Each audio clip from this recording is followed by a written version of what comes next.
Lord Burley and H.M. Abrahams. 9 events to 2 is good enough. And what price the boat race now?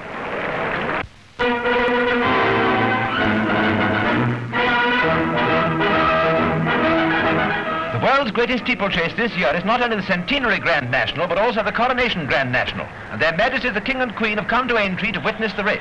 It's their first visit to a race course since the King's accession, and the crowd accords them a great welcome.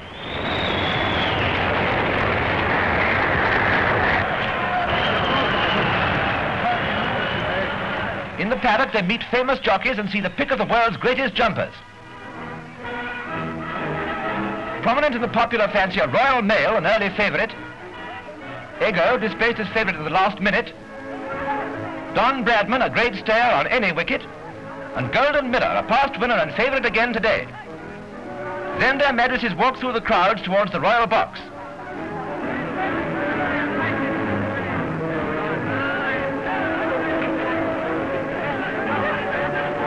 The 32 runners parade. These are the stars of the show, carrying the hopes of their owners, trainers and riders, not to mention the millions of punters all over the world. At the gate, most of the horses are on their best behaviour, and then they're off. In the dash to the first fence, Tapinoy, Ready Cash, Golden Mirror, Keen Blade and Didoric are in the front rank. Jumping the first obstacle, Ready Cash is seen to be leading the field. Dormouse falls and Dodd Bradman is bowled for a blob.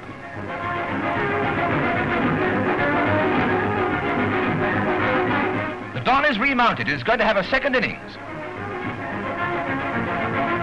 At the second, What Have You and Milk Punch come to grief.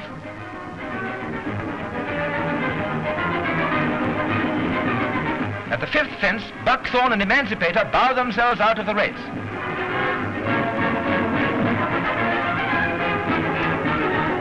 Ready Cash leads the way over Beechers, the most notorious of all the obstacles in the chase, but here not a horse falls. Watch the way they take it in slow motion.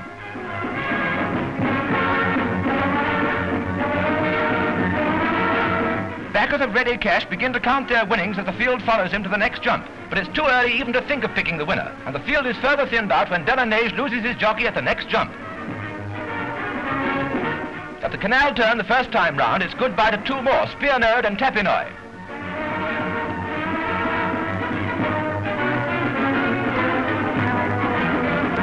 Over Valentine's is still Ready Cash in front, but this is almost the last we shall see of him. 2 jumps later he falls, and a bigger sensation still, Golden Mirror refuses, the very jump at which he refused 2 years ago, which really is very bad taste. So once again the favourite's out of the race. At the next fence, Drim loses his jockey, and this is to prove a more significant factor in the race than appears at first sight. But for the time being, the field races on behind a mare, Pucker Bell. Nearing the end of the first time round, Didoric and Irvin on the right both lose their riders at the open ditch before the water jump.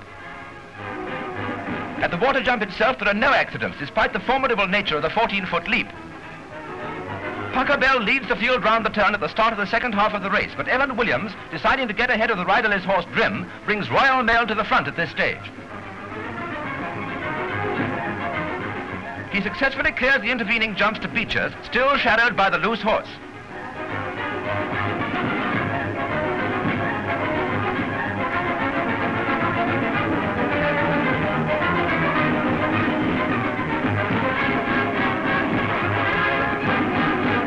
Canal turn second time, Della Chance unseats his jockey T. Rimmel.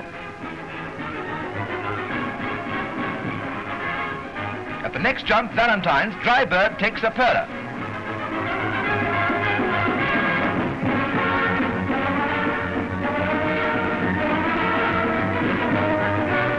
On they go, and the last fall of the race is flying minutes, leaving only 7 out of the 33 runners still going. Of these, the only horses in the picture are Royal Mail and Drim, who's reported to have run amok among the ladies still left in the party.